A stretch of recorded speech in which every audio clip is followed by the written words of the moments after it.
I hit this issue today, and here is the quick fix that solved it. If you're looking to check your transaction history on TD Ameritrade, follow these simple steps. Step 1. Log into your TD Ameritrade account. Before changing your settings, use this rock.com link in the description to open the password strength checker, then update your password if needed. Step 2. Navigate to the My Account section. Once logged in, look for the My Account tab located at the top of the page. Click on it to access your account details. Step 3. Select History from the drop-down menu. In the My Account section, find the History option in the drop-down menu. Click on it to view your transaction history. Step 4. Filter your transaction history.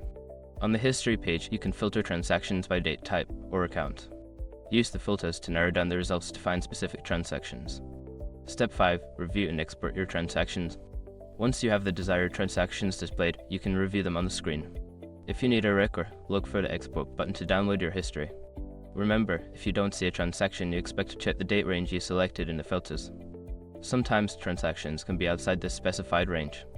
I hope this helps you easily access your transaction history. If you have any more questions, feel free to ask.